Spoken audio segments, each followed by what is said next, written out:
Well, greetings and salutations, everybody. Welcome to the best damn movie-related show on the planet Earth, the John Campea Show, coming from right here in our quaint little studio. I'm, of course, your host, John Campea. I'm joined, coming to us from the observatory, writer, director, producer, Mr. Robert Meyer Burnett. How you doing today, Rob? John, I'm still basking in what happened at the end of House of the Dragon. I can't stop thinking about it. It was so good.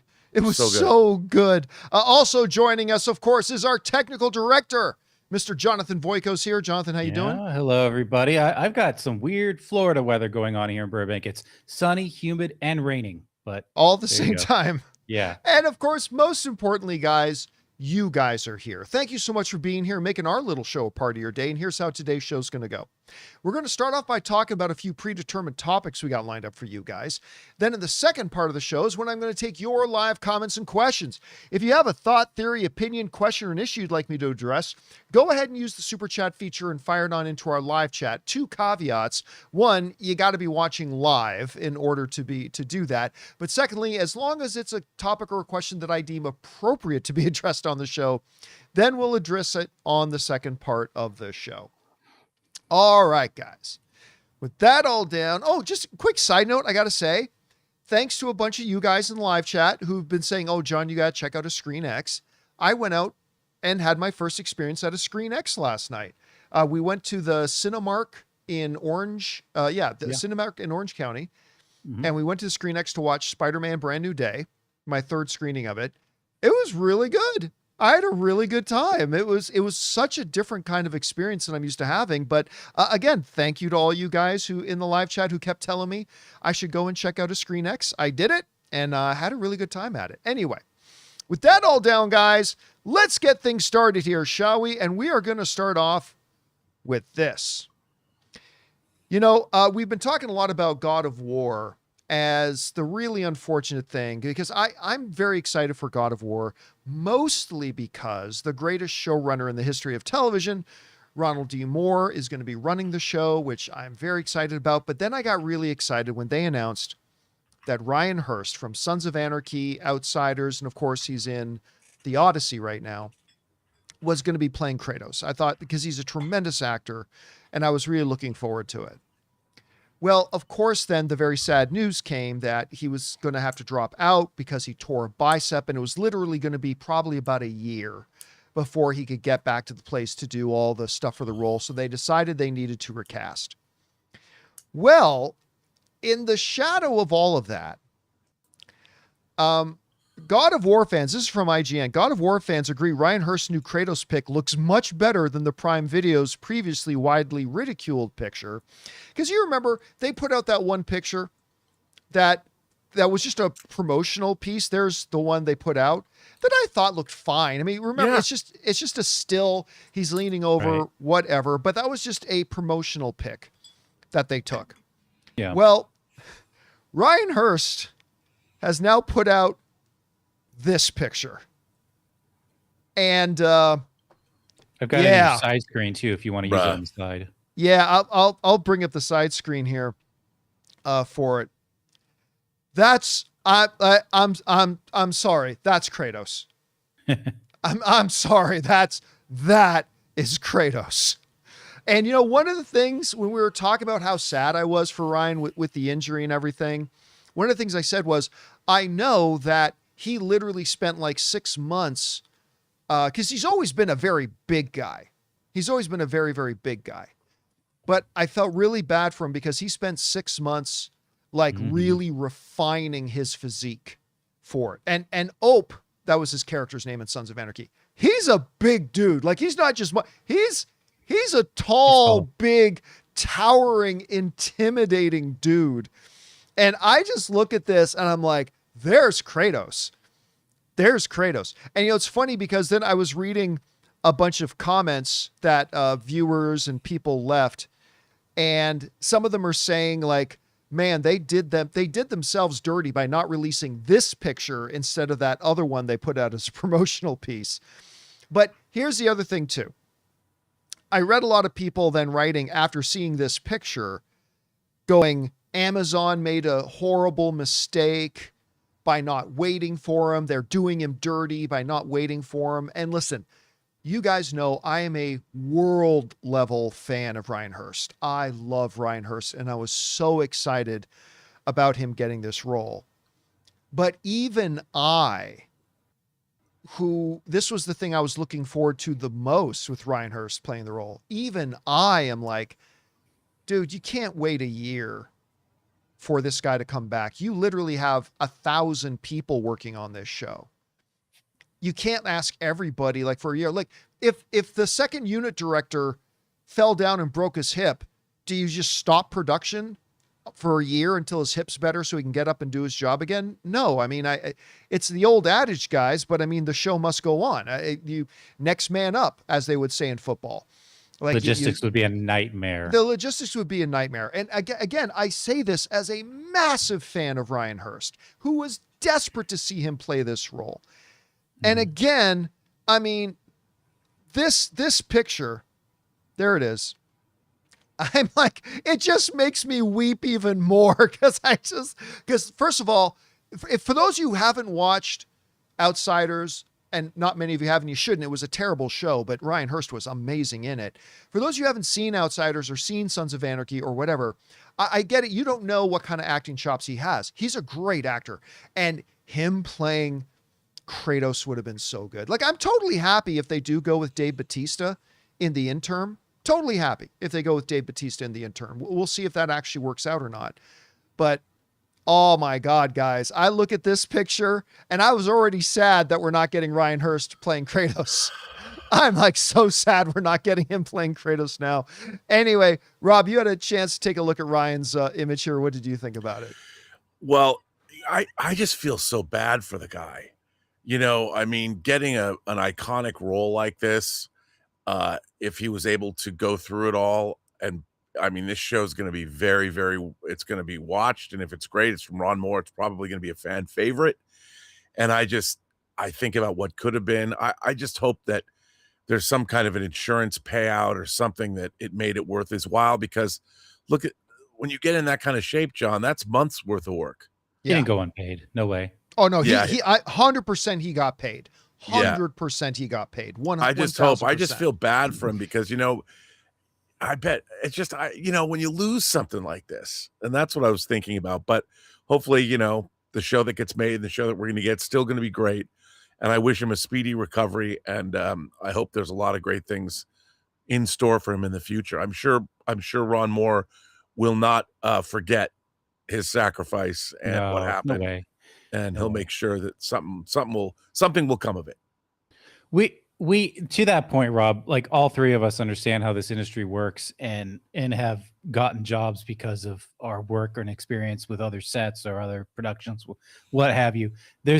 You don't know what is going to come about from this now, because this may actually spurn a new opportunity for him within Amazon. Especially with the Odyssey, especially with the Odyssey being as big as it is right now. Yeah. It's really such a shame about it. But yeah, make no mistake, he is going to get absolutely paid from this. The one thing I've been saying is that, you know, in God of War Ragnarok, the sequel game, Ryan Hurst, they actually modeled Thor after Ryan Hurst and Other Than the Belly, and he voiced Thor in Thor Ragnarok. Now, as I realized, you know, a while back, after I first said that, I realized they've already cast Thor, and I wouldn't want them to throw out the guy they already cast just to make room for Ryan. But that just would have been so poetic. It's like, okay, we don't need Thor till next year. Ryan will be ready. Ryan was Thor in the video game. It seems like serendipity, right? But they've already got their Thor, and I don't want them. But, you know, you're right. Who knows? Maybe another acting opportunity comes along now in 6 or 8 months when he's getting his mobility back on his arm that he wouldn't have been able to take if he had been Kratos. So you never know what the future brings. Here's hoping good things for him. All I know is that dude looked like freaking Kratos to me. Anyway, whatever you guys think about all this, jump down into the comment section below and let us know your thoughts. All right, guys. With that down, let's move on to this, shall we? Well, obviously, we got a couple of things of Avengers Doomsday we're going to talk about here, especially with D23 rapidly approaching. But, one of the biggest pieces of news, one of the things they really started off their whole ad campaign with, the thing they kicked off the public stuff about Avengers Doomsday was Chris Evans. It was putting out that little short thing they did. I'm not going to call it a trailer, but showing that little thing that Steve Rogers is back. And he's got a little baby. He's got a baby. Look at that. Little Cap. And so we know he's coming back. Well, Chris Evans was just at a fan expo. And he made a comment that is very telling about things that are coming for good old Steve Rogers. The folks at the Hollywood Reporter write this: there are still several months before Avengers Doomsday arrives in theaters, but that didn't stop Chris Evans from giving fans a little teaser.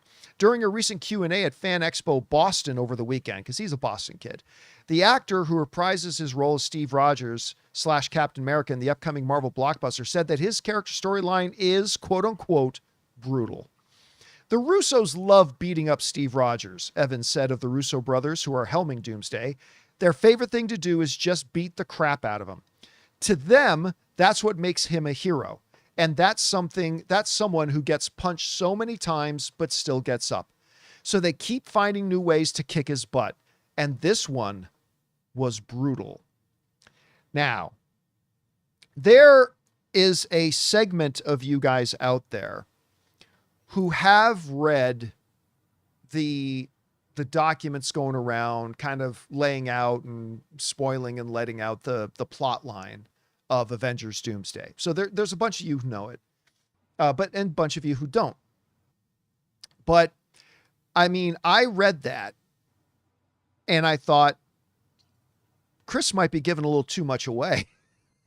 Because this isn't just another thing of an actor going, oh yeah, in this one, my character really has to dig deep. Or in this one, my character really goes to new places. And it's the character, whatever. When Chris Evans, all I'll say, and I think I'm just safe in saying this, when Chris Evans comes out and says, this one is brutal for Steve Rogers and it really kicks his butt, he ain't lying. He ain't doing just promo. This is going to be a rough one for Steve Rogers. And I'm really looking forward to it because you know what? He kind of said it jokingly about how the Russos really like to torture Steve Rogers, but he's right when he says it's what makes him who he is. Like, you can't say I can do this all day if you're not just getting the crap kicked out of you and constantly coming back. Like, that's what kind of makes him who he is.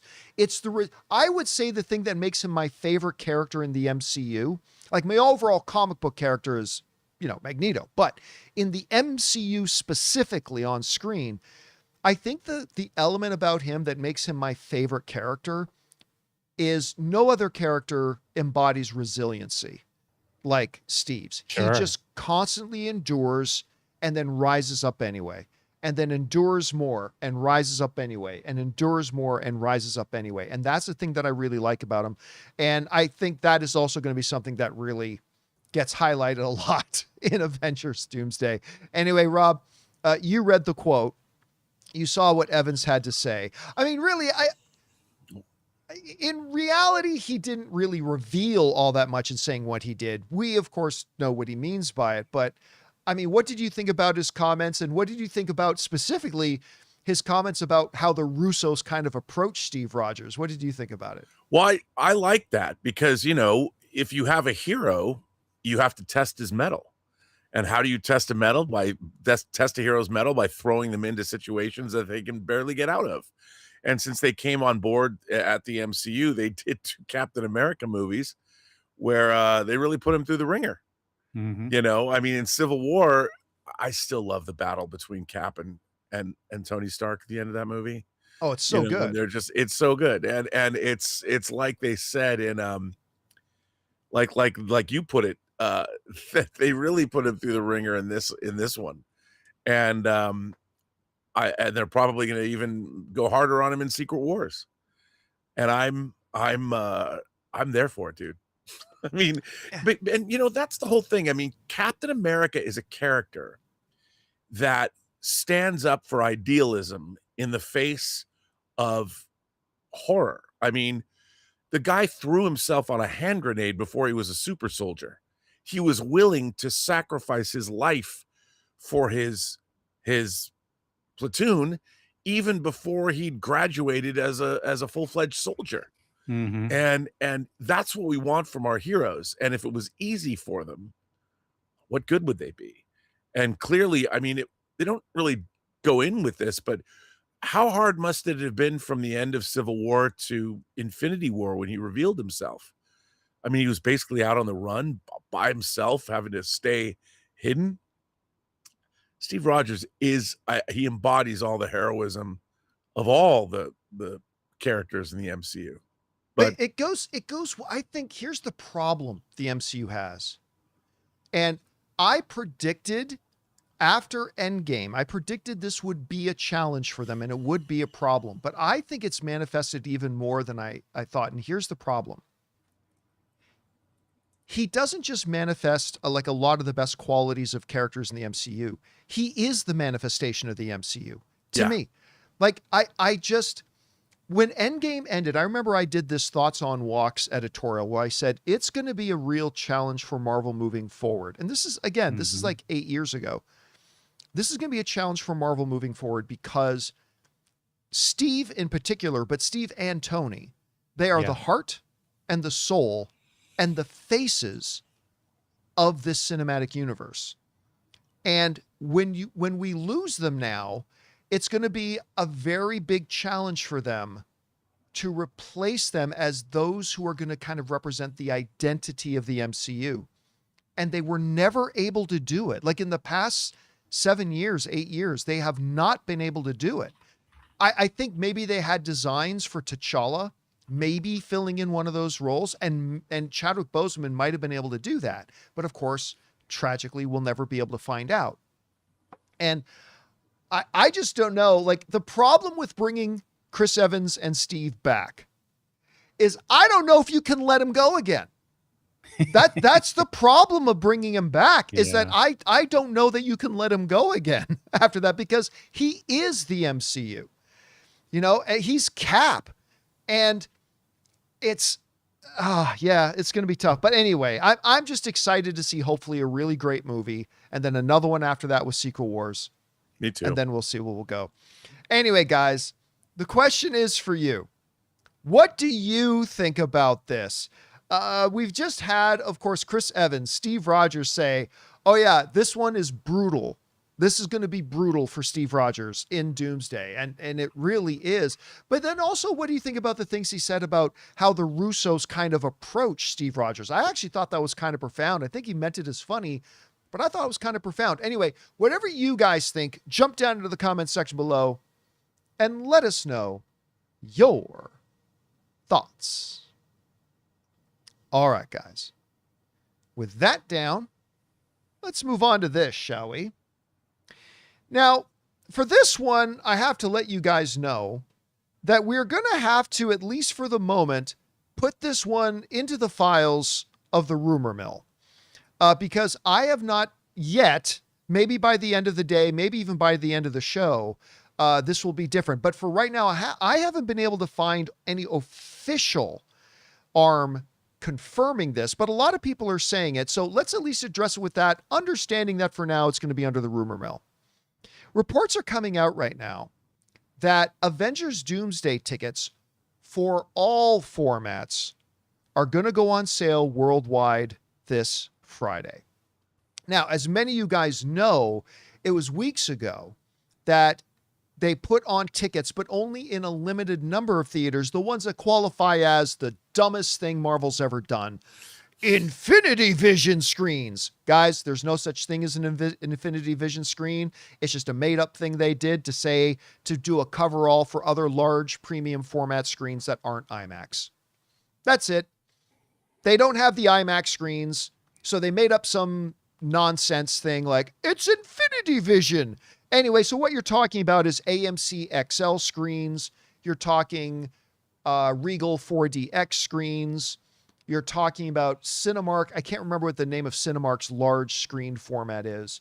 But you're talking about that stuff. At Dolby Cinemas, Dolby Prime Cinemas, stuff like that. So you guys will remember that went on sale a number of weeks ago. Well, according to these reports, this Friday, they're going to put the full gambit of tickets on sale worldwide. Now, correct me if I'm wrong, guys, but I believe this Friday is also Disney Pictures presentation at D20. At D23. I don't think they're waiting till the Sunday. I think it's Friday that they're doing it. Guys in the live chat, correct me if I'm wrong, but I believe like Pixar, Lucasfilm, Disney Animation, Marvel, I believe their big Sony Pictures thing is Friday. And yes, it's being confirmed in the live chat that the answer to that is yes. Thank you, Diego, for that. So that kind of does coincide. The timing of that coincides with this. Now, the second interesting thing about this, and this one is definitely under the file of rumor mill, is this. Guys, what normally happens with big tentpole films on days their tickets go on sale? They drop new trailers. So there are whispers going around that, and again, file this under rumor mill.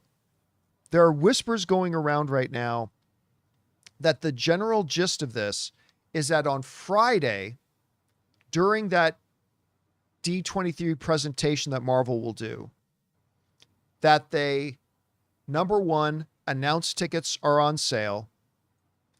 Number two, drop a new trailer that will go along with the tickets going on sale.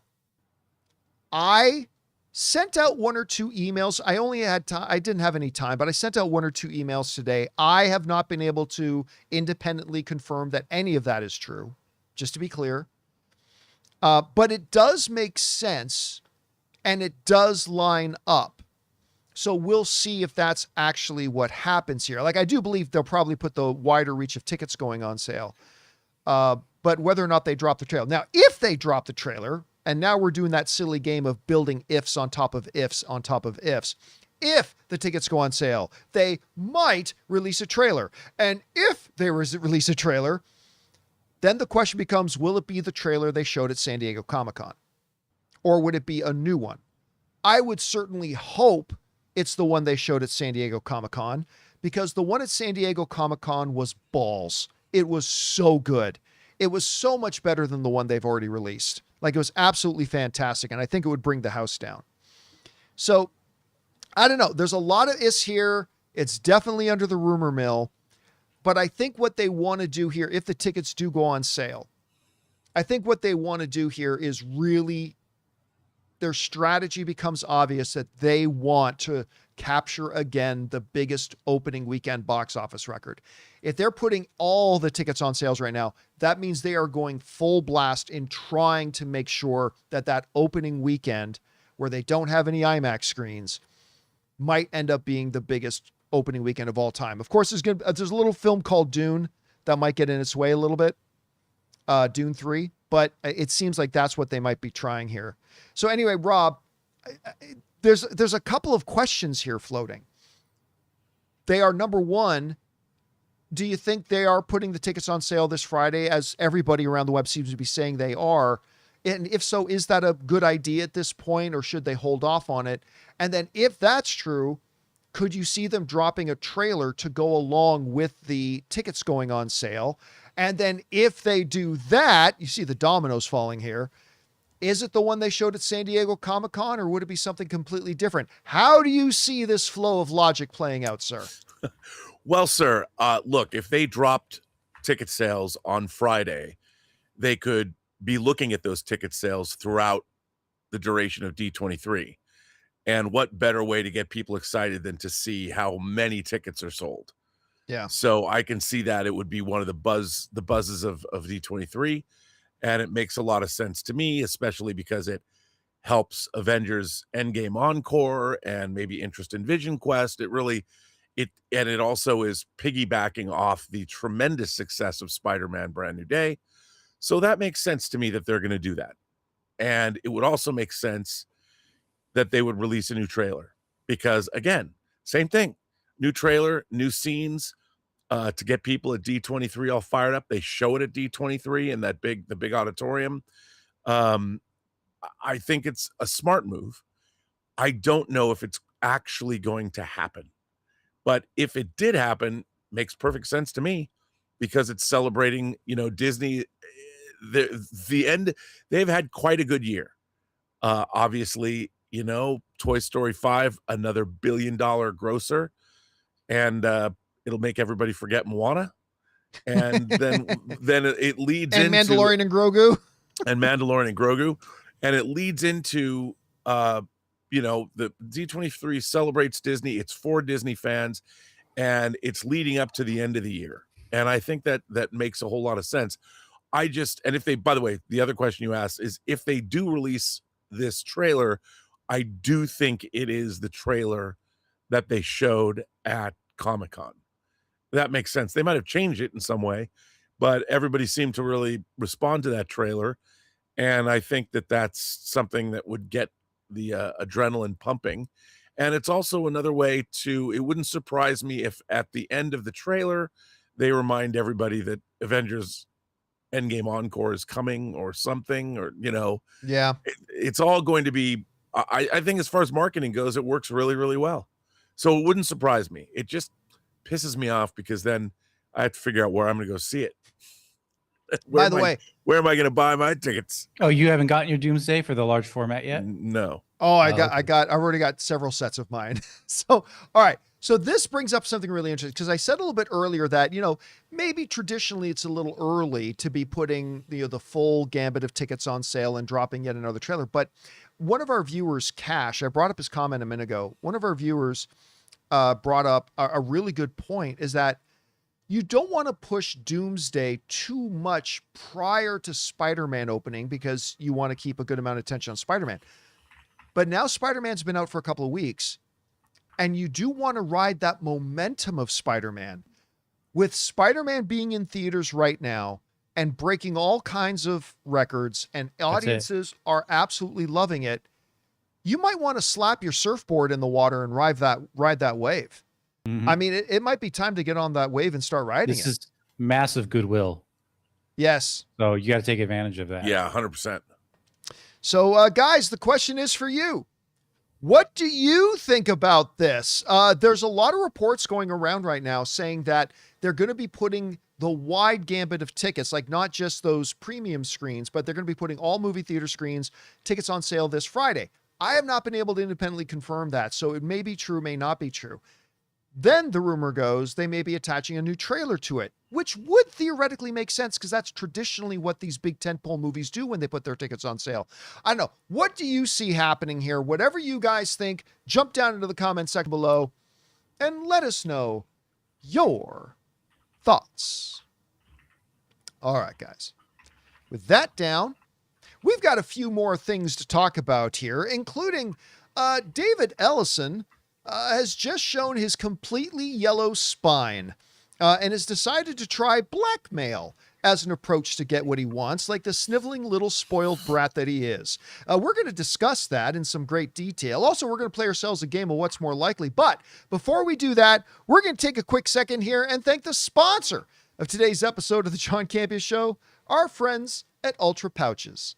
Guys, we want to take a second to thank a sponsor of today's video, Ultra Pouches. A lot of people use nicotine thinking it'll give them a little extra focus or even help before a workout. But nicotine is a vasoconstrictor. It narrows your blood vessels and can actually work against that pump and recovery that you're looking for. That's where Ultra Pouches come in. What you're really going to like about them is that they're 100% nicotine-free and caffeine-free. They're designed to give you smooth energy and focus without the nicotine crash. Pop one in before a workout or when you're sitting down for a long work session, and it's an incredibly convenient little boost. Boost. Ultra is the ultimate guilt-free pouch, delivering instant focus and mental clarity without nicotine or caffeine. New customers can use the code CAMPEA to get 15% off at takeultra.com. That's TAKEULTRA.com for 15% off with the code CAMPEA. After you purchase, they'll ask you where you heard about them. Please support our show and tell them that our show sent you. And thank you to our friends at Ultra Pouches for sponsoring today's episode of the John Campea Show. All right, guys.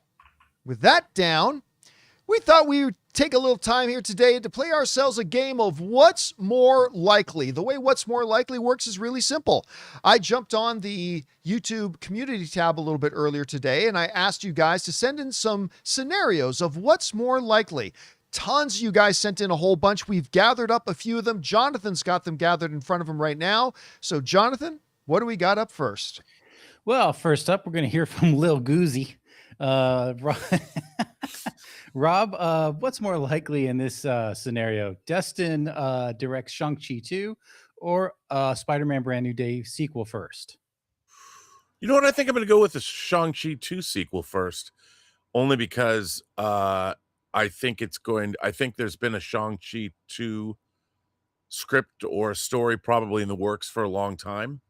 I wouldn't be surprised if there already is some kind of a working draft of a script, whereas I think Spider-Man is going to take a little longer. Yeah, I don't just think it's going to take a little longer. It's definitely going to be Shang-Chi 2. Like even Destin Daniel Cretton recently said, oh yeah, already in active development on Shang-Chi 2. And we just heard some comments from, Kevin Feige's, Amy Pascal, one of the producers of the Spider-Man films. Amy Pascal was just saying, it's going to be a little bit before the next Spider-Man. And Kevin Feige himself also said something kind of along those lines where he seemed to imply it's going to be a beat until we get another Spider-Man.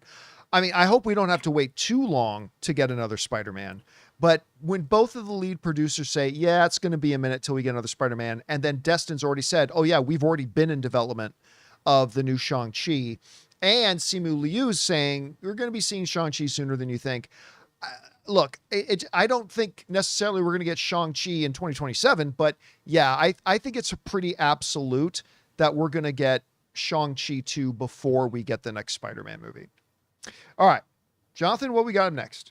All right. Next up, we're going to hear from Amin, who says, and this is going to you, John, what's more likely, Spider-Man crossing $1 billion at the domestic box office or Doomsday crossing $3 billion worldwide? Well, I mean, it's difficult because I've seen one of the movies and we have not seen the other movie, right? It all depends on how good the film is. So Spider-Man, it's got a shot at making $1 billion domestic. I don't think it'll get there. It's losing its momentum. Like it was pacing like 200 million, close to 200 million ahead of The Force Awakens. The Force Awakens is the current record holder for the biggest domestic box office of all time. But then after the second weekend, now Spider-Man Brand New Day is only pacing 100 million ahead of The Force Awakens. Spider-Man Brand New Day's second weekend was not as big as The Force Awakens' second weekend. So it's still pacing ahead of The Force Weekend, but its momentum is slower now at this point than The Force Awakens was at that point in time. So I'm not even 100% sure that it's going to catch The Force Awakens. Let's get to $1 billion. But the problem is it's difficult to say that it's more likely that Doomsday gets $3 billion because we don't know if Doomsday's good. I mean, it's going to have a monster opening and it's going to make huge money, no doubt, huge success. But it's really hard to say that it's going to, because everything would have to go right for Doomsday to make $3 billion. No film has ever in history made $3 billion. So based on all that, even though, Rob, I think neither are likely, I don't think either of these scenarios are likely. No. I'm going to right now, because we haven't seen Doomsday, I'm going to say it's more likely, as unlikely as it is, that Spider-Man will get to $1 billion at the domestic. What do you think?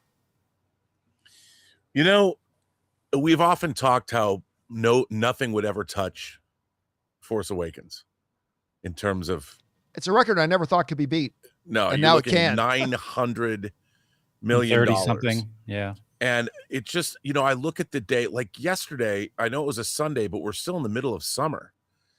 People are still, they're not getting ready to pack up to go to college just yet.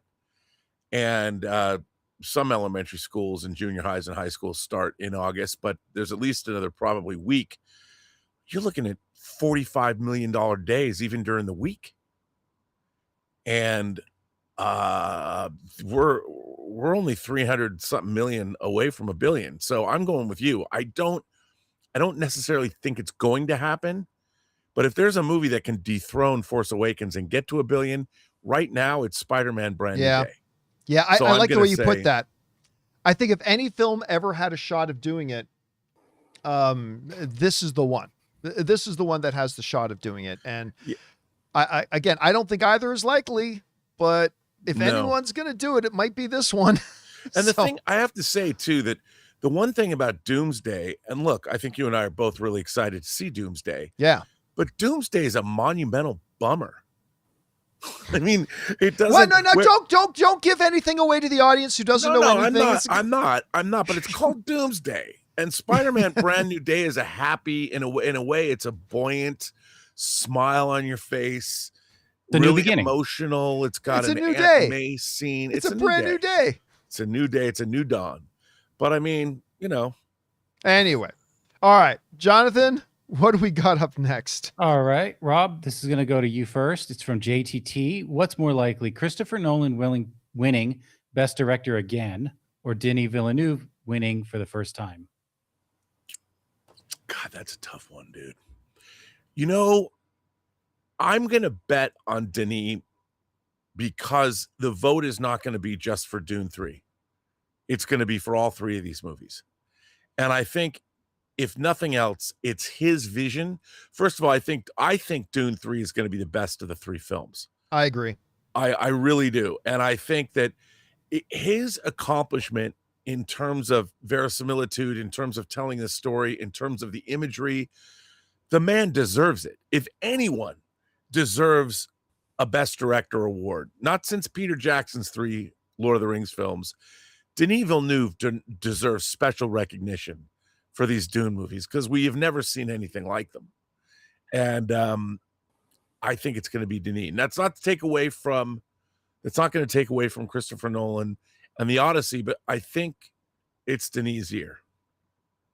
Yeah, I also next think it's year's. going to be Denis Villeneuve because, like, I just think, number one, he's done such a masterful job with Dune so far. Like, I never thought before they came around and were going to make the first one here, I never thought you could make Dune into a commercially viable and box office successful franchise that would be as big as it has become. And then we heard Denis Villeneuve was going to do it. We thought, oh, maybe it can. And it's just been, especially when you look at the growth from the first film to the second film, it's astronomical. It's incredible. But having seen the first 8 minutes of the film, by the way, for those of you who saw like that little opening of Dune in front of the Odyssey, that was only half of what they showed us at CinemaCon. It was like literally just half of it. Because Ann and I are sitting in getting ready to watch the Odyssey, and they played that little note from Denis Villeneuve comes out. Special thank you to my good friend Christopher Nolan for allowing us to preview Dune 3 here for you. And so they show it, and like Ann and I are watching it and say, yeah, we love this so good. And then it ends. And like Ann and I look at each other like, that was only half of it. Like it, oh my God. Listen, I really do think it's so hard to say because we haven't seen Dune 3 yet. For all we know, the first half hour is going to be great and the rest of it sucks. For all we know, who knows? But it does feel like it's going to be, this is Magic and Larry, dude. This is Peyton and Brady. It feels like this is not going to be the first, this is not going to be the last time, that we're going to get into a best director race and it's going to be Nolan and Villeneuve at the front of the pack. Like, it's going to be Nolan, Villeneuve, and everybody else. And it's going to be between the two of them. And I feel like this could be the next Magic Bird thing where we're going to get like 3 or 4 or 5 of these over the next 12 years. And I'm here for it. But yeah, I think my guess right now, having not seen Dune, my guess is going to be Denis. I think it's going to be Denis this year, but who knows? Hey, listen, it could be somebody else.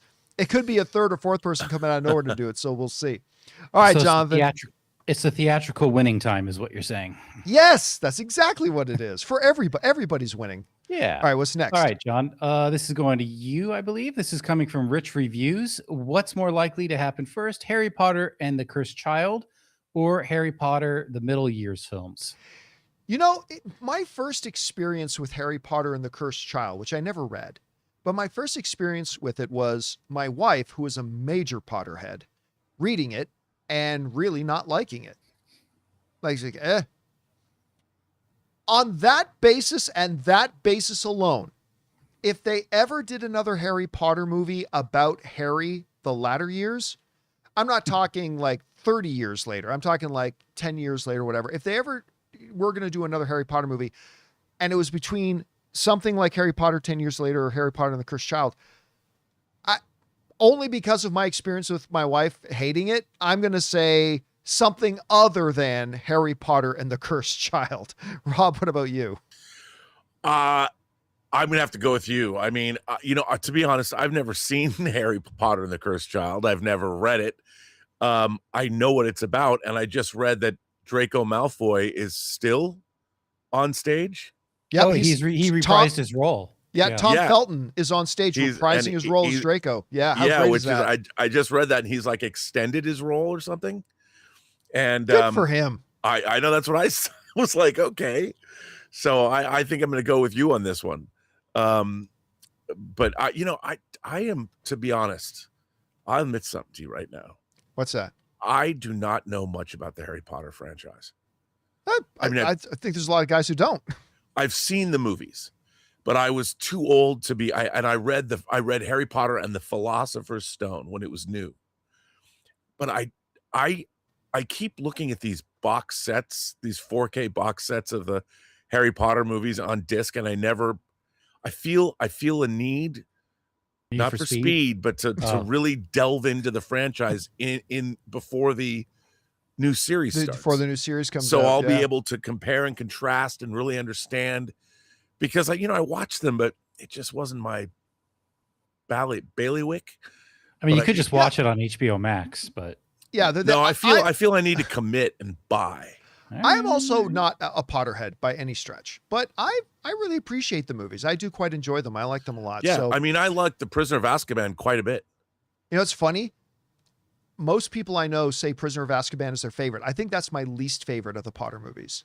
Wow. But yeah. All right. Let's get on to the next one here. Jonathan, I think we got one more. What's next? All right. This is our last one. I think it's with Rob here. We're going to hear from Mr. Bond. What's more likely to have higher critic ratings, Lanterns or Vision Quest? Ooh, that's a loaded question. It's kind of tough. We got Lanterns coming, guys. We got Lanterns coming out this week. I think it's Sunday, right? Doesn't it come out on Sunday? I'm so excited for it. I'll tell you what I am gonna go with. I am gonna go with Vision Quest, and the reason I'm gonna go with Vision Quest is because you have a secret weapon in James Spader, and that James Spader is not just the voice of Ultron; he's the big bushy human. He plays Ultron as in human form as James Spader, and there's a father-son relationship between Ultron and Paul Bettany's Vision that is a delight to watch.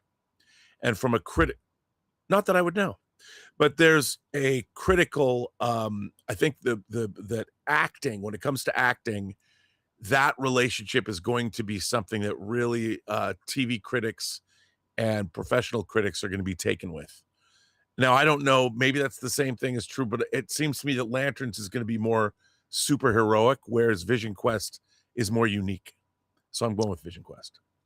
I've got to go with Lanterns. And the reason I'm going to go with Lanterns is admittedly for one reason and one reason only. Like, I think Vision Quest is going to be great. I think Vision Quest is going to be great. It is. But to me, it's 3 letters.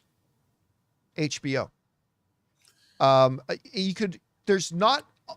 You could throw 100 scenarios. I can't argue with that. Yeah, you could throw 100 scenarios at me, and if the letters HBO are in the scenario somewhere, I'm 8 8 times out of 10, I'll probably lean towards whatever the HBO show is probably going to be the most critically raved about. It's just what they do. HBO just does excellence.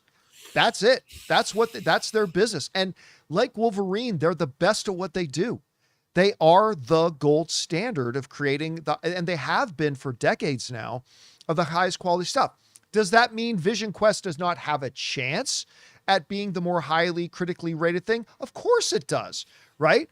It's who's the showrunner? What's the showrunner's name Terry again? Matalas.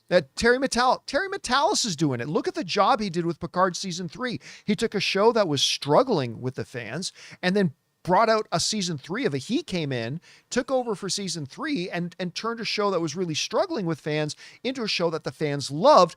Boom, overnight. Of course, it's got a shot at doing it, 100%. But as long as the letters HBO are above the Lanterns title, I have to guess that it's going to be the Lanterns one that carries it. That's, again, might be wrong, but we'll see. We'll see how it all goes. Anyway, and that will do it, guys, for today's little session of What's More Likely. Thank you so much to all you guys who sent in those scenarios to us. Keep your eyes open on the YouTube channel for when we put out calls for more submissions, and maybe you'll see your submission featured on the next What's More Likely. All right, guys. With that down, let's move on to this, shall we? You know, it was one of my all-time favorite television shows. Certainly one of a top 2 or 3 all-time favorite sitcoms, but legitimately one of my all-time favorite shows as well, called Parks and Recreation. Many of you guys have seen it. And for those of you who did, you'll remember this. And for those of you who didn't, let me set the stage. There was one big story arc in Parks and Rec where Paul Rudd played a character named Bobby Newport. And Bobby Newport was running for city council against the show's main character, Leslie Knope. And Bobby was a bit of a lovable imbecile. But during the debate, during the big public debate, the final debate before the election, Bobby Newport, who was a part of a family that owned the biggest industry in the city called Sweetums Candies.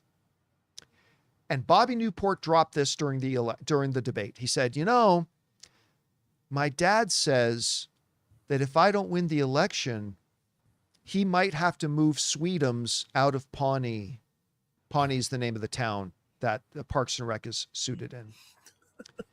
He's going to have to move us out of Pawnee, to which outraged everybody when that happened. Well, I'm guessing David Ellison watched Parks and Rec, except he thought Paul Rudd was the hero. Because David Ellison, he could empathize, has literally just done the exact same thing that Bobby Newport did in Parks and Rec, as he has now dropped this one saying, I'm going to pull Paramount out of California starting in October if the states refuse to negotiate settlement and antitrust suit. It should be pointed out that the states have said many times they're willing to negotiate a settlement, but you're going to have to bring something real to the table. So he's really going for the Breaking Bad thing here. Yeah. So Bobby Newport, David Ellison, has basically said, my daddy says we can move Paramount out of California unless you give me what I want. You know, for all of this drama that's been going on with the Paramount attempted takeover of Warner Brothers, I have tried. You guys have often mocked me for how much I have tried to look on the bright side. How often have I said on the show, guys, you know, guys, look, give him his due. David Ellison, legit movie fan, loves movies. I think he really wants to make movies. I think he really wants to make great movies. I've tried to be positive. Even just on yesterday's show, I was talking about how, you know what? I still think there's a path here where that both sides can reach a settlement and this deal can get done. I'm not saying that I hoped a deal would get done, but saying, you know, I still think there's a way here this can get done. And I keep on trying to give this doofus sack of shit the benefit of the doubt. But he just keeps proving he's a doofus sack of shit. Because he's been strutting around town going, we're going to win this lawsuit. We're going to win this lawsuit. You know what people who think they're going to win don't do? They don't then try to blackmail a victory out of it. If you really think you're going to win, and you really think the law is on your side, and you really think that the facts are on your side, and you really believe that, yeah, I can't wait till we get to trial because we're going to win. If you really felt that way, you know what you wouldn't do? You wouldn't try to blackmail people. You wouldn't try to blackmail people. You know who you would be? You would be Governor fucking Tarkin. And when your little miscreant comes up to you and says, sir, we've analyzed our attack and there is a danger. You know what Tarkin says when he's confident? He says, evacuate in a moment of triumph. You overestimate the chances. But no, that's not what David Ellison's done. Now, granted, Tarkin ended up getting blown up, but so take whatever lesson out of that you want. But that's not what David Ellison does. David Ellison's strutting around. I think we're going to win. Meanwhile, oh, hey, we're going to pull out of California unless you just give us what we want. Sure. That's what he does. Because he's a little bitch. And you know, I want everyone, the 5,000 to 8,000 employees of Paramount in Los Angeles, the 5,000 to 8,000 employees of Los Angeles, I want you to listen because I've got friends at Paramount. I have some really cool people and people at Paramount, friends of mine at Paramount. And I want you all to hear this very, very clearly. By pulling this blackmail move and saying, do what we want, or we're going to pull out of town. David Ellison just told you, the 5,000 to 8,000 of you who work for Paramount in Los Angeles, David Ellison just told you you mean nothing to him. He just told you you are an afterthought to him. He does not care about you. And you know, guys, I just watched the other night the season finale of House of the Dragon. And there was a moment in House of the Dragon that made us all go, oh, we don't like Ormond Hightower. But then he does something in the show where we're like, Ormond Hightower's got to die. You remember the scene? He marched Ormond Hightower, not willing to fight his own battle and seeing the writing on the wall. Ormond Hightower, for those of you who didn't watch the show, he puts children, he brings all the town's children and puts them on the wall and puts the children in front of the gate. My 5,000 to 8,000 friends who work in Paramount in Los Angeles, that is what, freaking David Hightower just did to you. Essentially. That is what Ormond Ellison has just done to you. We won't talk about what Stark did to Hightower, though. Yeah, no, we won't talk about that. But he has just taken you and used you as bargaining chips, not just bargaining chips, hostage bargaining chips, and he's put you in front of a dragon.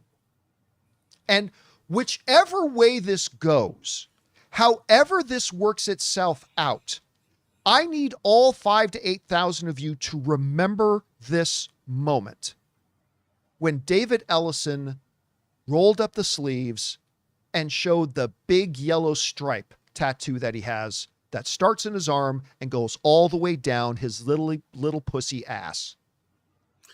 That's I want you and I need you to remember this moment of what he thinks of you. Now, here's the thing. I do not fault anybody anywhere. If you think there is something that is a good move for the long-term health of your business, to then make steps to do the things that are good for your business. But here's the thing. If David Ellison, and let's be honest about who's really in control here, it's his daddy. But David and Larry Ellison, if they thought for 1 minute that moving Paramount to, I don't know, Ohio, Texas, somewhere else, if they thought for one moment that doing that was what was best for Paramount, they would have done it a year ago. They would have done it a year ago. If they thought, you know, what's really best and healthiest for our business and what's best for the long-term financial strength of our business is if we take our central offices and move them to a different location, which is fair, totally fair, totally fair. But if that's what they thought, it would have been done already.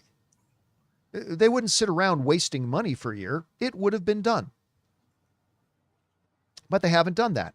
If David Ellison actually thought they were going to win this case, he wouldn't resort to blackmail. If they actually thought the law was on their sides and the facts lined up with their narrative, they wouldn't walk children out onto the wall. But that's what David Ellison has just done. He has resorted to blackmail because he's desperate, he's scared, and he doesn't see a light at the end of the tunnel. And this move is the act of a coward. It's the act of a coward. To come out and say, look, okay, on one hand, on day one, I'm saying, oh, we're going to win. Facts are on our side. We're going to win. And the next one is, give us what we want or we're going to pull out and leave town. It tells you everything. David Ellison is Ormond Hightower, and he is Paul Rudd. Or I should say Bobby Newport. Paul Rudd's He's Bobby character. Newport. Yeah. Yeah, Paul Rudd's character. He is Bobby Newport, and he is Ormond Hightower, all wrapped into one pathetic, weakling little character. And it's just depressing. And what's really depressing is because it feels like a year, I keep on trying to pull some kind of bright side out of this. Dude loves movies. I think he really does want to make Paramount great. I think there's a chance there they could work this out. I mean, I don't like that they did this. And he just keeps doing these things. But this one, guys, this is a new low. This is a new low, even for this dick. Again, the way he's just dangled 5,000 to 8,000 people like that is, it's just, again, if this was, take the deal out of it. If this was in a vacuum, forget about the merger, forget about the deal.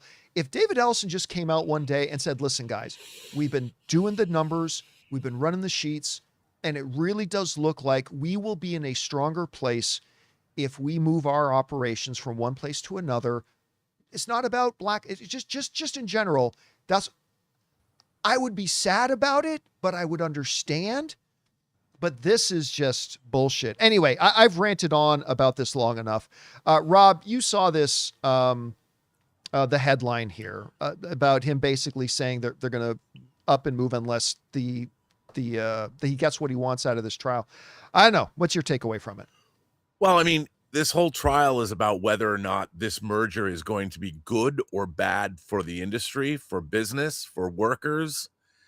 And with him making these kinds of demands, it seems to fulfill everybody's worst fears. It's not something that engenders the kind of trust and business that we want to be doing. I mean, the whole reason that we have these guardrails in this country is so these things don't happen.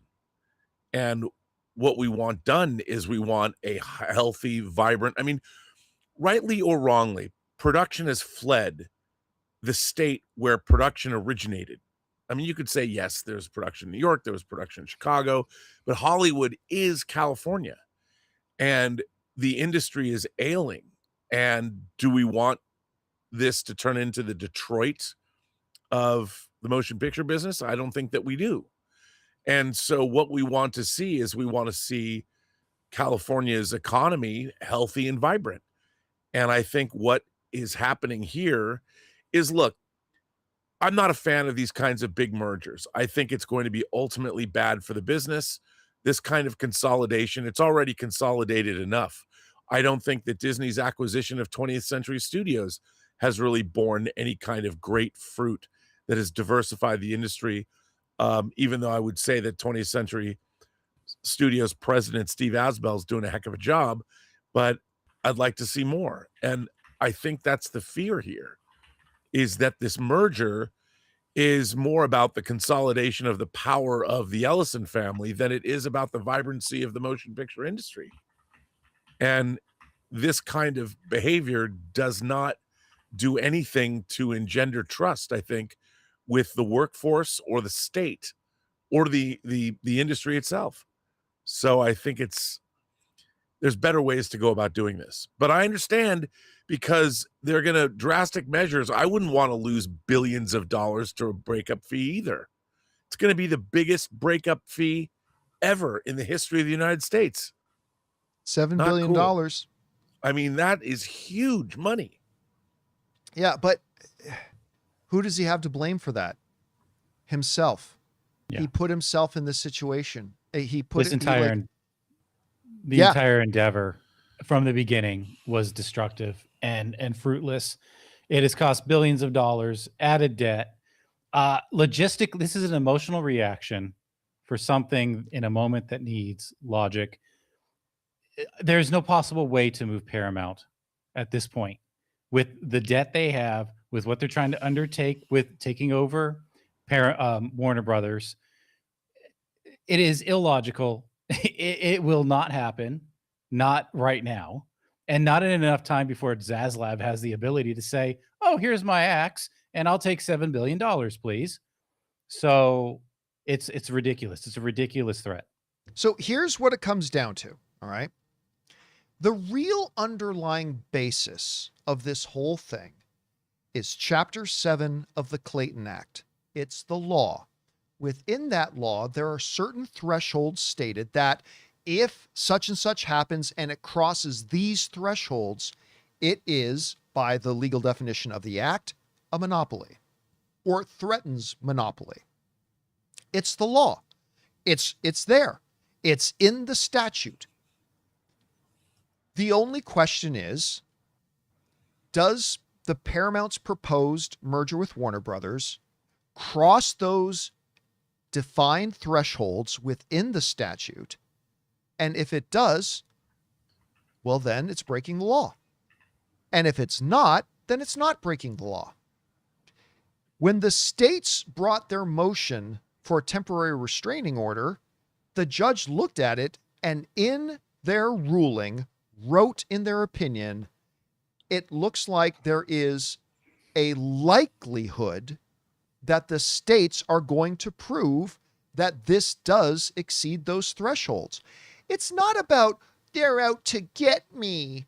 It's not about they're being mean to me. It's about, does this proposed merger break the thresholds to make it a violation of the law? And that's it. So what I would suggest to David Hightower is this. Kind of looks like him too. He does look like a whiny little Hightower. He's probably sniffing little stuff up his nose too, being facetious. But if my advice to this little worm would be, go back to the states with a proposal that comfortably takes you under the thresholds of violating the Clayton Act. and say, listen, we will divest ourselves of these 6 things that we were getting in the Warner Brothers. And some of it might hurt. Some of it might hurt. But if you don't write op-ed pieces about, well, I think this is about CNN. It's clearly not about CNN.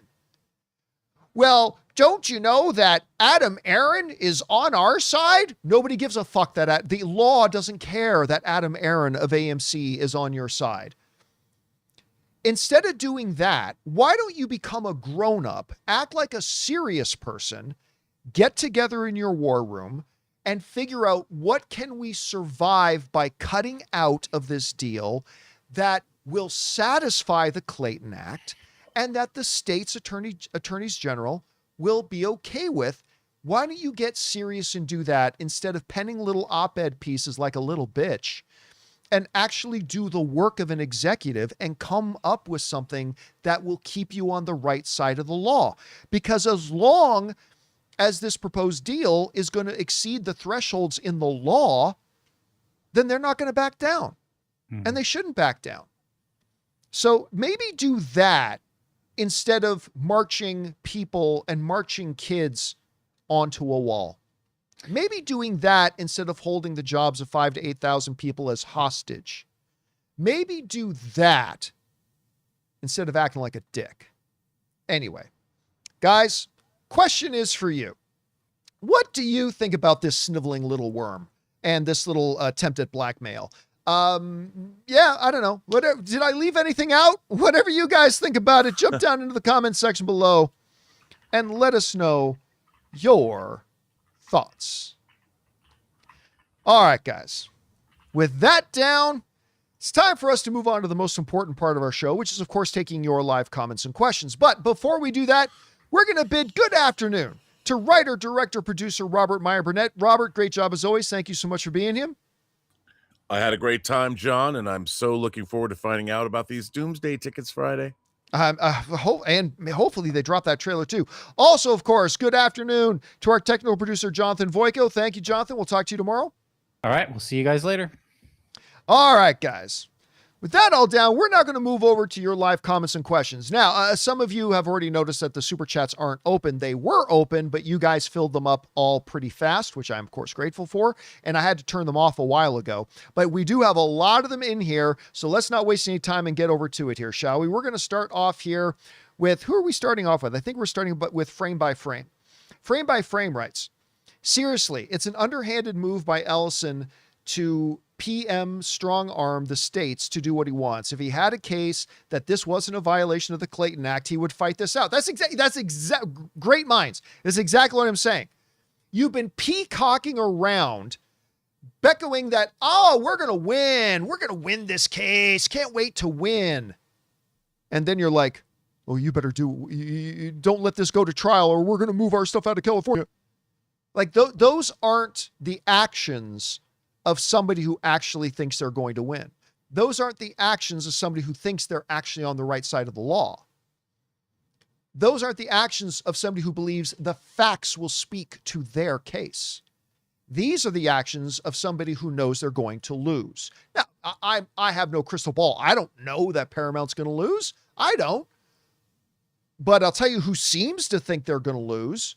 David Ellison is acting like somebody who believes they're going to lose.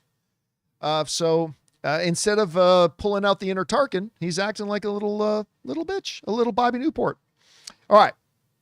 Mike Halsey sends in a $20 super chat. Thank you, Mike. Appreciate that, man. And Mike writes, if the Paramount Warner Brother merger goes ahead and they later default on the debt, could that debt be so large that no other company is prepared to take it on, causing the collapse of both studios?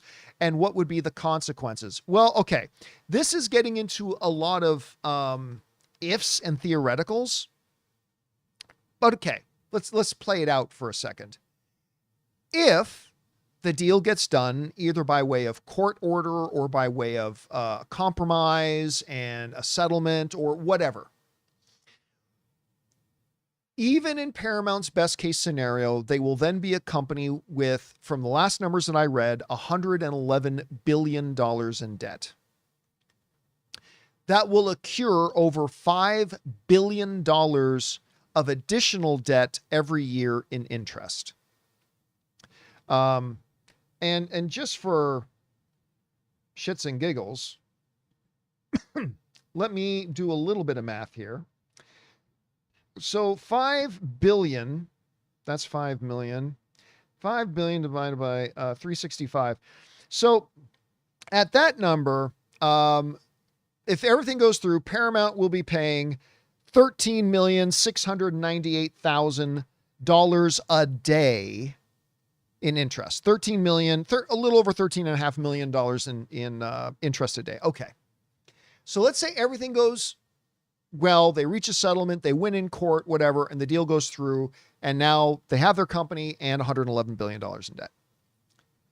What happens if they continue to fall just deeper and deeper into debt and at some point get called on their debts? Let's say one of the Middle Eastern funds says, hey, we want our money back now, and they default on the debts. Well, let's put it this way. Even if they don't default on the debt, let's just say there is no way they're going to make enough revenue to make up for that $5 billion in debt they're going to incur every year. So let's just say they continue to fall deeper and deeper and deeper into debt. Let's say the $111 billion in debt turns into $126 billion in debt over the next 3 years. I'm just totally theoretical. Well, what happens then is they may be forced to sell off their assets. But if they tried to sell at that point, the problem becomes the debt comes along with you. So if Paramount Warner Brothers, let's for argument's sake say it is $120 billion in debt. And then let's say for argument's sake, I don't know, what's a huge company? Let's say Anthropic, for whatever reason. Anthropic decides they want to get into the entertainment business and they want to buy Paramount Warner Brothers. The problem is they will inherit that $120 billion in debt as well. So who's going to, then Anthropic's going to go, well, then we don't want it. We're not going to pay you, $68 billion for the company. And on top of that, inherit $120 billion in debt. So it's going to become very, very difficult. Not impossible. We've seen examples of it, but you'd also be facetious if you didn't acknowledge that it would make it significantly more difficult to sell that company with the debt that comes along with it. It's kind of like having a big NBA player on your team that is only playing so-so and you want to trade them. Well, great. There might be a lot of teams interested in getting your so-so player, but the problem is your so-so player is making $50 million a year and they don't want that contract, right? That would kind of be the scenario there if that played out that way. But again, that's not a definite. That's not necessarily the way it's going to play out. But in your theoretical situation, that's what could happen. All right. Let's see. Liam, next up. Nicolas Cage film Fortitude was stolen from, I heard about this. This is a few weeks ago. Was stolen from Netflix's offices. You heard anything about this? Looks like a great film. I don't know if the film looks great. First ever super chat on here. Oh, thank you for that, Liam. Appreciate that, man. Yeah, so for those you didn't hear, this is actually kind of fun. I'm not going to spend much time on it here, but in pitching their movie to Netflix, these producers sent on this big secured hard disk. This is the way it happens. Netflix has some policies about how you submit if you want to be considered to be purchased by Netflix and put on Netflix. So these producers of this Nicolas Cage film sent over this secured disk to Netflix that they are supposed to then be able to securely view, decide if they want to buy the film, and then return the secured disc because that's their movie on there, right? Whoopsie! Netflix lost it. They lost the movie. Somebody walked out of there with that movie. And now those producers are threatening to sue Netflix unless they find it. So that's an interesting story I'm kind of keeping my eye on. Whoopsie! We lost your movie. All right, Dino Vader writes, it is now official. The box office earnings from Avengers Endgame Encore will be added directly to the cumulative lifetime box office. Yeah, we established that on yesterday's show. Will be added directly to the cumulative lifetime box office totals of the original 2019 Avengers Endgame. Yes, we did establish that on yesterday's show. Like, we brought up the question because there have been examples where stuff like that did count, and there have been examples when it didn't count, but Jonathan looked it up during the show and said, yes, it will be directly added. So whatever money Avengers Endgame Encore makes will be added to the overall worldwide box office totals of Avengers Endgame.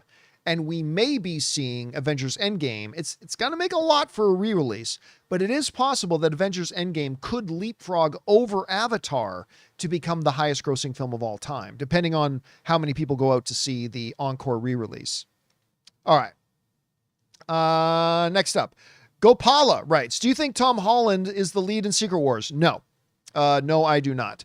Do I think he'll be there and be definitely have a material role in it? Yes. Do I think he's the lead in Secret Wars? No, I do not. I mean, here's the funny thing about Spider-Man. Spider-Man, and like I said, I just went to go see the new Spider-Man for the third time last night. I love that movie. I love Brand New Day. I love this movie. I think I like it more every time I watch it. Anyway, Spider-Man is amazing in his own films, and he's amazing as a part of an ensemble, but I don't know that Spider-Man works as the lead of a big ensemble film. And that's not a drag on the character of Spider-Man. I think every character works in an interesting way that way. But yeah, I don't see, they're not going to make just because Spider-Man made a lot of money, I don't think they make Spider-Man the main character of Secret Wars. So no, but I mean, if you know the comic book version, the comics of Spider-Man or of Secret Wars, you know that Spider-Man has an important role to play in it, right? He's got a material role, but no, I don't believe they're going to make him the main character of Secret Wars. And they shouldn't, they really shouldn't. All right. Next up. Next up is Richard Lai, who writes, hey, John, I dislike social media amplifying fandoms going at each other. The way they pit Brand New Day and Superman 2025 is toxic. Newsflash, you can like both. I haven't seen any of that. I don't know what would be the logic of anyway. Those are two different franchises with two very different histories and in two totally different contexts and set of circumstances right now. It's pretty ridiculous. The reality is both films did really well for what they are. You know, Spider-Man is coming off a string of huge successful Spider-Man movies, with Homecoming, Far From Home, and No Way Home. Like, those were three massive, huge, successful films, and Spider-Man came out on the heels of that. Superman came out of the rubble that was the absolutely gutted and burned to the ground and run into the ground DC EU failure. They're two, you can't compare them. You can't compare them. With two totally different sets of circumstances. Anyway, next up, Jeff writes, do you have any movies you watch every year? Several. For me, it's Halloween, Good Will Hunting. That's a good one. Dead Poet Society and It's a Wonderful Life. Yeah, I definitely watch The Lord of the Rings every year. I don't have like, oh, it's September, this is when no, but at least every year I will watch all the Lord of the Rings films. I just do. Now, my favorite films of all time, Star Wars, I just kind of watch them whenever I'm in the mood. But I definitely watch that about once a year. I definitely watch Shawshank Redemption every year. So those are a couple of them that come to mind. Those ones. Like I said, Star Wars, I just watch whenever I'm in the mood. But yeah, Lord of the Rings, Shawshank Redemption. There's probably one or two others I do every year as well. But I do have a couple of those, Jeff. All right, next up. Drew writes, it's not a direct comparison, of course, but everything going on at Paramount reminds me of the Ezra Miller situation where all the wrong things are being said and done every single day. It's exhausting. Yeah, I mean, David Ellison is now acting like Ormond Hightower. And I understand that analogy will be lost on anybody not watching House of the Dragon, but for those of you who do, you understand the analogy here.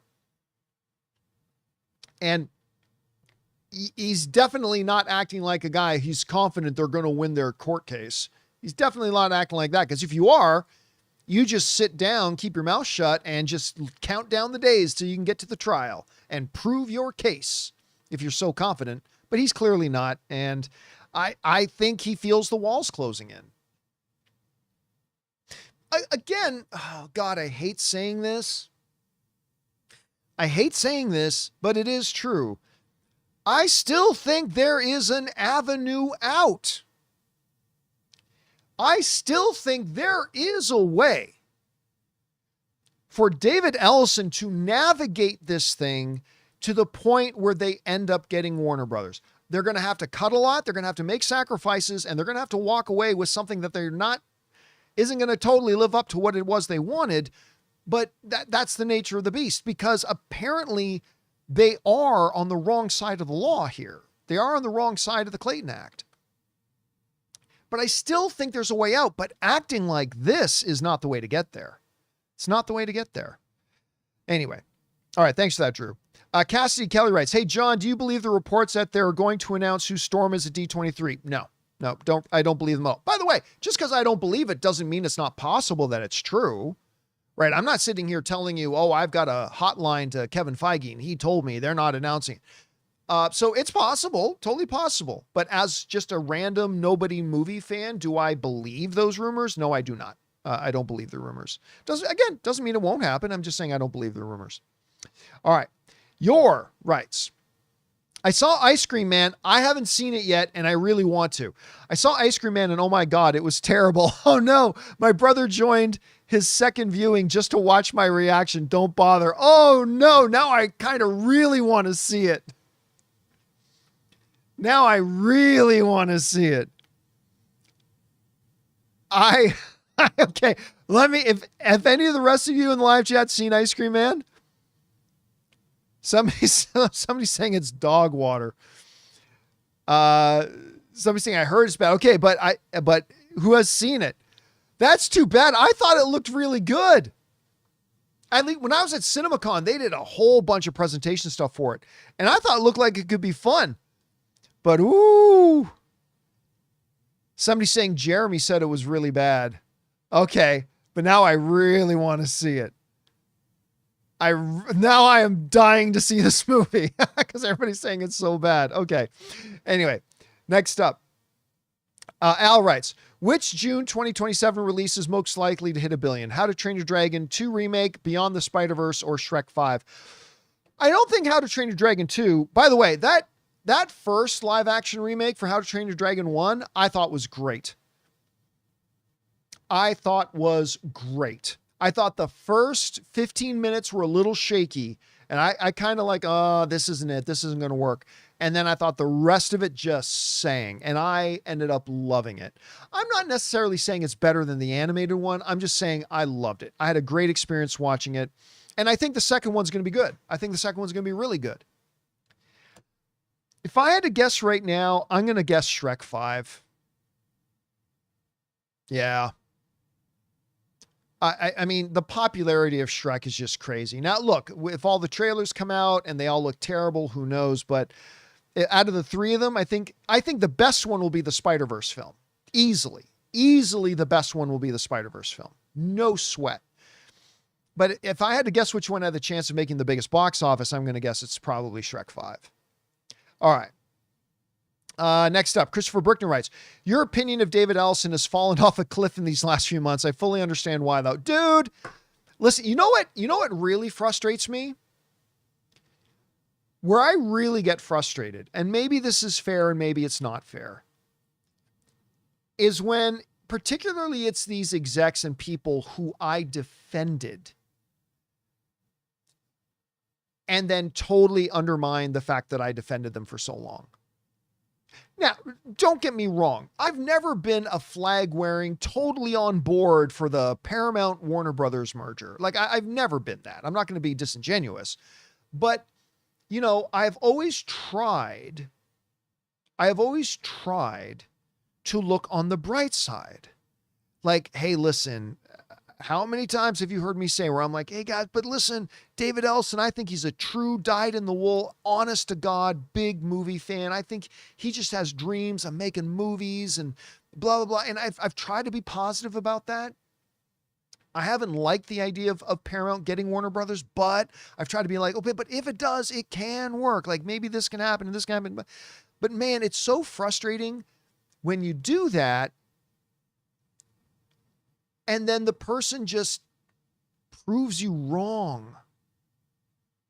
every opportunity they get, they prove your faith in them, or what optimism. I'm not going to say I had faith in David Ellison, but I had some optimism. I tried to maintain some optimism. But every step of the way, they just crap on your optimism you had for them. And that really sucks. That really sucks. And it makes me even more frustrated, and maybe to an unfair level. Maybe to an unfair level. Anyway. All right, next up. Corey Lou writes, shameless plug. All right, well, I'm not going to go into plugs. Jason writes, and he sends in a $20 super chat. Thank you, Jason. Appreciate that, man. And he writes in, hello, John. I would like to thank you for being such an awesome person. Oh, well, that's very generous of you to say. Keeping us informed about anything movie related. Loved your show for years now. Have a great day. Oh, thank you so much for that, Jason. Listen, I love and appreciate everybody writing in stuff, but like when you write in stuff just for no other reason, just to be kind, that means a lot. So thank you so much for that, Jay. That means a lot to me. And it's an honor that you would write that. So thank you so much for that, dude. All right. Next up, we got Meta DK, who writes, is July/August the new box office gold mine, or is December still the bigger month? Oh, by far September, or by far December. By far December. Still the bigger month, or does Disney just get to pick which month is the gold mine? No, I mean, all other things being equal, the Christmas season, it's data. It's just straight data. The Christmas season is when they sell the most movie tickets. The number one most attended day at movie theaters is, oddly enough, Christmas. And it's been that way for a long time. So that's why it's not just because big movies are in December. A lot of studios will put their big movies there because that's when most, and because more people go to the movies in that window, in that couple of weeks, that's why multiple studios feel comfortable putting out big movies, even though there's other big movies coming out at the same time, because there's a lot to go around. There's a lot of business for everybody. So yeah, the Christmas season is still thus. I mean, overall, if you want to go over the scope of months, the summer season is the big season. But if you want to go into one particular window of time, it's the Christmas holiday. Like that is by far the biggest one. All right. Let's see. Next up, we've got Benji, who writes, I was looking at yearly releases and wow, 1995 was stacked. Heat, 7, Toy Story, GoldenEye, Apollo 13, Braveheart, Die Hard 3, Bad Boys and Casino. Yeah. And actually, I think it was our buddy Scott Mance, was the producer of a documentary that came out, I think about a year ago. And I think, correct me if I'm wrong, guys, but I think it was called 1985. And they in the documentary make the argument that was the greatest, that was the greatest year ever for film. Was that. Now, again, I can't remember, exactly which year it was. I think it was 85. I think it was. But at any rate, but they go through all the movies that came out that year. But I think there's probably a lot of years that you can make that argument. But yes, that was definitely a good one, Benji. That was definitely a stacked one. All right. Next up, we got Mitch, who writes, one of two. I think you'll appreciate this. I raise with King of Hearts, 9 of Clubs. First of all, why are you raising with King of Hearts? Why are you raising with King 9 offsuit? That's the first thing I'll ask. Why are you raising with King 9 offsuit? This is a poker thing. Anyway, raised with King 9. Flop is Queen of Hearts, 9 of Hearts, Jack of Hearts. All right. So you got bottom pair, you got a gut shot, and you got a flush draw. Pairing my 9 and giving me a gut shot straight flush draw. Oh, that's true. It's a gut shot straight flush draw. Yes. Check. Turn is the 10 of hearts, giving me the straight flush, which is a great feeling. I bet like 2 big blinds. Oh, that's not enough. That's not enough. Anyway, other guy goes all in and I call. He had the 8 for the lower straight flush. Online though, what's your highest hand ever online or live? This year at the World Series of Poker, I flopped a royal flush. I was knocked out of the tournament 3 hours later, but it was the first time ever in my life that I flopped a royal flush.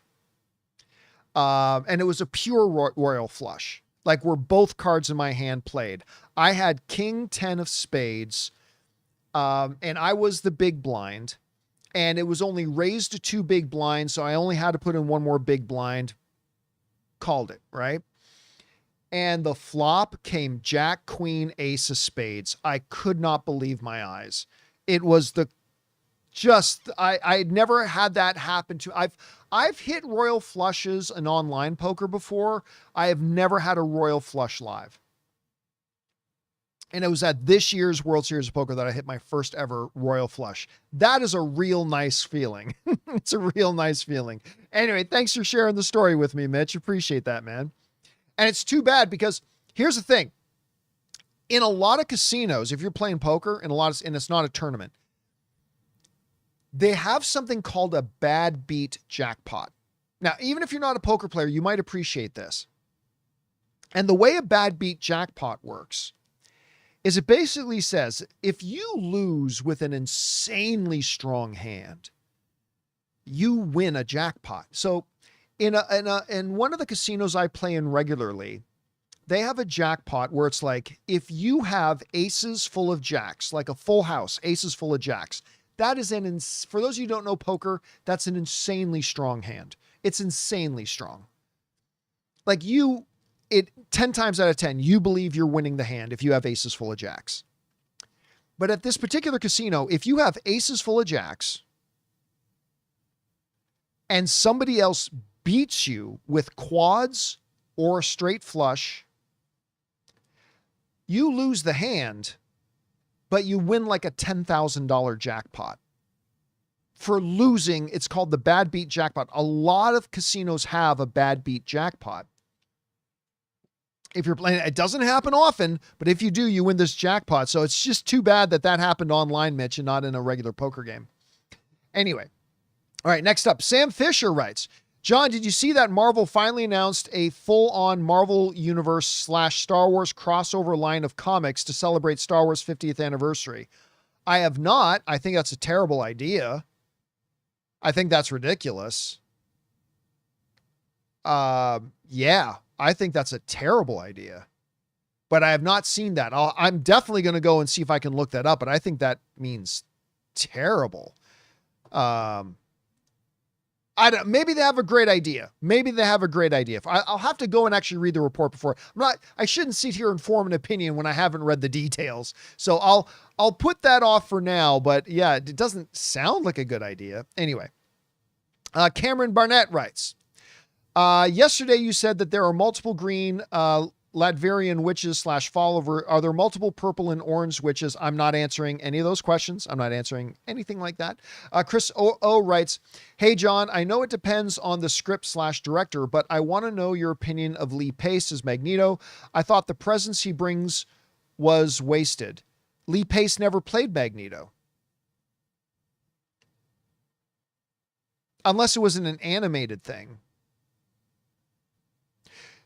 Did Lee Pace do Magneto? Honest question. Is Lee Pace the voice of Magneto in X-Men 97? I'm not sure I'm following. Was he in X-Men? Was he the voice in X-Men 97? Or are you asking me theoretically? Yeah, it's not. So I'm guessing you're asking me theoretically what I would think of Lee Pace as Magneto. Well, we talked about, I think Lee Pace is a magnificent actor. I think he's a magnificent actor. And I think he's got a wicked voice. Like when you watch, oh, damn it, what's the name of that sci-fi show on Apple? Where he plays Empire. Why am I freezing? I love the show and I'm freezing on the name of it. You guys know the show I'm talking about. Anyway, Um, he brings such a presence and has such a voice. Foundation. Thank you. Madaween was the first person to say it in the live chat. Thank you, Madaween. So Foundation. He would be a great Magneto. He would be a great Magneto. Now, some might say, but you can't have him as Magneto because he was already in the MCU. But he was totally covered in makeup in the MCU. You could totally do it. Just like Gemma Chan was already in Captain Marvel before she was in Eternals, but in Captain Marvel, she was totally covered in makeup and totally in a different costume. So it was perfectly fine. She was in Captain Marvel as one character, and then she was in Eternals as another one. I think it would be fine. Perfectly fine. I don't think it's going to be him, but if they did ever cast him as Magneto, I'd be totally good with it. Totally good with it. All right. Steven writes, hey, John, why is Magneto your favorite comic book character? Well, I won't sit here and bore you for the next 30 minutes with it, but I think there's a couple of different reasons for it. One, I'd say the main one is again, not that I agree with Magneto, but I find he's my favorite character because I just find him the most fascinating. At the heart of his true motivation, he just truly wants what's best for mutants. As a character who at a young age witnessed horrors of just how low humanity can be, at just how vile humanity can be, to lose all faith in humanity and not have it just turn him evil for the sake of being evil, but rather what they did in creating Charles and Magneto was, I mean, you've heard it said before, but it really was the comparison of Malcolm X to Martin Luther King. Magneto just wanted he wanted to protect mutants. He wanted what was best for mutants. But he legitimately and honestly felt that the only way to do that is with the dominance of mutants. That's just the only way to do it. Whereas he and Charles want the same thing. They want the best for mutants, but Charles believes that the path to that is by coexisting with humanity. Eric was just, that's not possible, Charles. You can't, it's a beautiful thought. You're adorable, but that's just not possible. And when you embrace that, it can lead you down some very dark actions that are the direct expression of that philosophy. And that whole thing about him, and then they just get him in some amazing stories, particularly when you get into the Age of Apocalypse storyline, where what happens in those early debating days between Charles and Eric, if this powerful mutant shows up, in this case it was Legion, and tries to kill Magneto, and Charles throws himself in front of Magneto and sacrifices himself to save Eric. And now Eric decides to pay this debt. I am going to bring Charles's dream to life. And see, how would a guy who doesn't believe in the redemptive nature for humanity, but now is committed to living out Charles Xavier's dream, how would that play out? And it took my love of the character, the Age of Apocalypse storyline, took my love of the character just up 20 notches at that point. Anyway, I've already rambled on. I could sit here and talk all day about Magneto. I could talk all day about him, but I will leave it at that. All right. Next up, Vin Frost writes, hey, John, are you surprised to see the end of Oak Street getting positive reviews so far? I felt like WB didn't have much faith in it. It definitely feels like a smaller film. And listen, I like the trailers and I like the presentation they gave at CinemaCon. And I was expecting it to be a decent little film that came and went without much fanfare. To see the rave reaction some critics are giving it is surprising to me. It is. And I'm looking forward to, I've got my tickets for Thursday night. I'm looking forward to going and checking it out. But I got to admit, Vin Frost, yeah, I'm feeling kind of surprised by it. All right, Benji Gator writes, GTA 6 could be the biggest entertainment release ever. Thoughts on Netflix getting the exclusive August 27th extended look? I don't care. Could it break view records on it? No, and I don't care. It's video games. I don't care. Don't get me wrong. I love playing a good video game. Ann and I were just playing our PlayStation last night, but I really don't care about GTA 6. Not crapping on it, not crapping on anybody else being excited about it at all, but I'm not going to be disingenuous and pretend I have any interest or any excitement for GTA 6. I absolutely do not. This is a movie and a TV show, not a video game show. So I'd be lying if I said I had any interest in it. I really don't, unfortunately. All right. Zodley sends in a $20 super chat. Thank you, Zodley. Appreciate that, man, very much. And Zodley writes, with a song pausing their villains, what percentage chance do you give Sony allowing Marvel to do a Spider-Man Venom movie and Venom from Secret Wars? Oh, with Sony pausing their villains.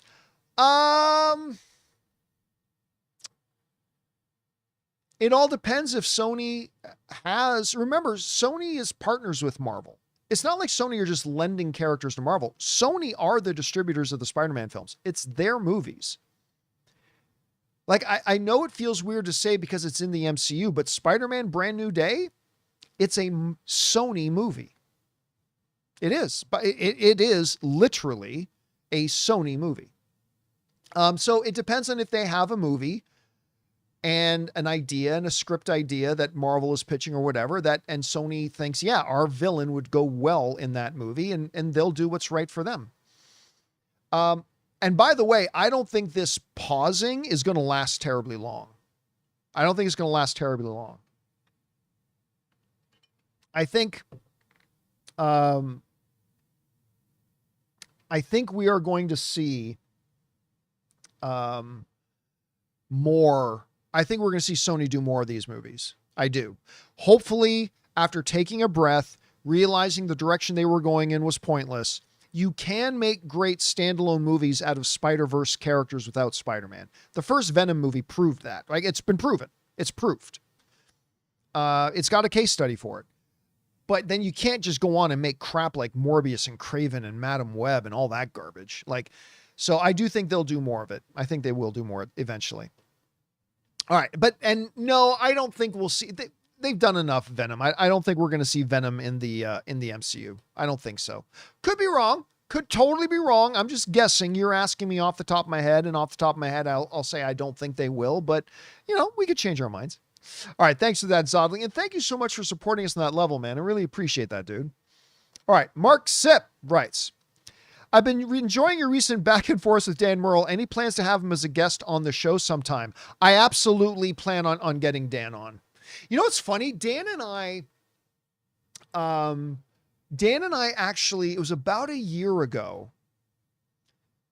Dan and I and a third person were kind of talking about starting a weekly podcast.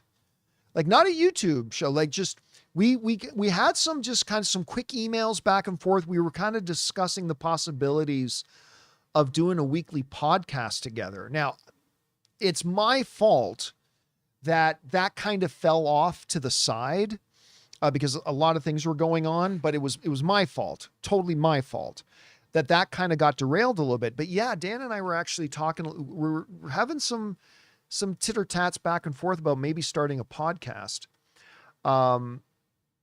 Yeah, I mean, I've just always thought the world of Dan. I really do. I think the world of Dan. I have so much respect for him as an analyst. And obviously, I have some different opinions than he does, right? But that's okay. Dan's allowed to be wrong sometimes. It's totally okay for Dan to be wrong sometimes. But I mean, I just have a world of respect for Dan, and I am absolutely, one way or the other, I will find a way that we'll have Dan on the show for sure. And again, I encourage anybody, if you don't follow Dan, you really should. Go follow Dan's YouTube channel. It's really good, very informative, and you should go check it out. All right, next up. Venkat writes, Moneyball is such a great movie. I watch it every year. You know what? I don't watch Moneyball every year, but every couple of months I go down a rabbit hole of watching clips of it on YouTube. Like every few months, for whatever reason, my YouTube algorithm will pop up a Moneyball clip in my feed, and I'll click it almost every time. And then I'll watch a couple of them. Moneyball's a really good movie. And I don't know if I have it here. Let me just do a quick search. Again, I'm not sure that I do. And I'm not, even if I do, I'm not 100% sure I'm going to be able to find it. But I actually, when Moneyball was coming out, I was at AMC at the time. And they invited me to fly out to Oakland.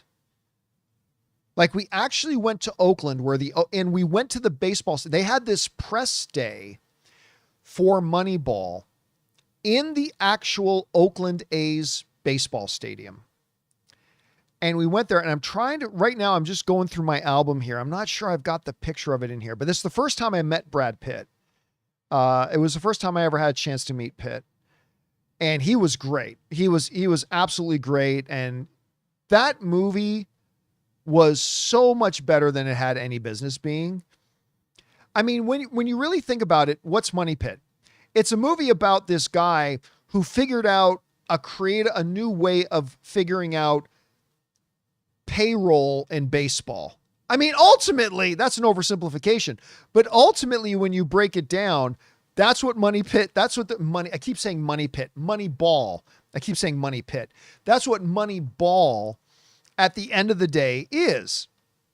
It's a movie about a guy who comes up with a new creative and productive way to do payroll. Now, you know what? I'm out of the frame here, but this is me and Brad Pitt with Brad Pitt at the Oakland baseball stadium. This is obviously a bunch of years ago. This is the year that Moneyball came out. And this was my first opportunity to meet Brad. And again, he was wonderful. I've had a couple of opportunities to speak to him since, but he was absolutely wonderful. And I'm with you, man. Moneyball is a great movie. I'm not a huge baseball fan, so you don't even have to be a baseball fan. If you've never seen Moneyball and you've kind of avoided it because you're not really a baseball guy, that's totally fine. Trust me, it's a really good movie. You should check it out. Chris Pratt is in there too, as a matter of fact. Anyway, next up, Seth Castro writes, "Hey, John, wrote a little bit ago about Sadie Sink's role as Jean Grey. Side note, I actually said she's a favorite actress of mine already. I meant she's been a favorite actress of mine for a while. Main question is, she said in an interview, X-Men films in 2027, and she has another project to do. If she is in Secret Wars, which I think was confirmed, do they film her Secret Wars scenes during X-Men shoot?" Here's the thing. It's actually not that uncommon these days for actors to be shooting multiple things at the same time. It's just a matter of working out scheduling. Like where it's actually really quite normal is people who are shooting TV shows also shooting movies at the same time. They just have to work out the schedule. It's like, okay, I'm not on these 3 days of shooting on the show, so I can fly out to, Atlanta and shoot 3 days there, but then I got to be back here for a week. And now it's tough if they're the lead in that movie and the lead in this TV show. That's a little bit different. But it's actually not that uncommon that they can shoot two different things at once, especially if the movies are shooting relatively close to each other, right? So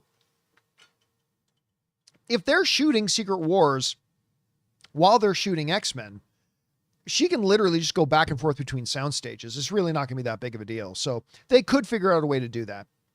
All right. Texas Lionheart writes, "John, what actor would be your pick for Magneto for the X-Men reboot?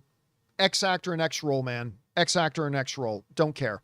Like you, he's one of my favorite characters. Love your show. Thanks and keep it up." Yeah, I really don't care. The reason I don't care is because I don't know what they're going for with their Magneto. And at the end of the day, that's all that matters. Here's the example I always give. Think of Joker. Joaquin Phoenix was perfect for the Joker they did in Joker. But he wouldn't have been perfect playing Cesar Romero's Joker. He would have been totally the wrong casting for that. Right? Jack was perfect for playing Joker in Tim Burton's Batman. Perfect. But he wouldn't have been the perfect casting for Heath Ledger's Joker in The Dark Knight. That wouldn't have worked. That wouldn't have been the right casting for that version of Joker. So the point is here, since I don't know exactly what they're going for with how they're going to manifest this Magneto, I can't say who I think a great Magneto would be. I mean, I can say, 15 of these 15 great actors would all make a great Magneto, sure. But that's where I'm at. I'm at as long as you guys pick a tremendous actor, then I will trust the casting people that they're getting the person who's going to be the best fit, as long as the person you're getting is a tremendous actor. I don't want to see, all due respect to John Cena, who you guys know I like very much, particularly in comedic roles. I'm a fan of John Cena, but I don't want to see John Cena cast as Magneto. I don't think he's got the chops yet to do a Magneto. So as long as you go out and get a great actor to play the role, then I'm okay. Then I'm totally okay. Anyway. All right. Next up. But I'm very, Seth, I am very, or Texas Lionheart, I should say, I am very, very excited to find out who it's going to be. Again, I think there's 50 different actors who could do great in the role. It's just a matter of I can't pick one when I don't know what this version of Magneto is going to look like. Because we've had many great Jokers, but all of those Jokers were totally different from each other. And yet they were all definitively Joker, and they were all really great, at least most of them. But you got to find the actor who's then the right fit for that particular version of the character. And since I don't know what that is, I can't really just pick one actor, but I think there's a lot of great actors who do great in the role. All right. Final question of the day comes to us from Jarita, who writes, "Hey, love your channel. Thank you so much. Tom Hiddleston covers all media this year. The Night Manager Season 2, Pompeii, Broadway, and 2 movies. Given those pretty painful rumors about Loki's role in Doomsday, do you think he will stay in the MCU after Secret Wars? MCU seems to be slowing him down for now." Oh, no, the MCU's not slowing him down. Doing MCU stuff takes 5% of his time. Literally 5% of his time.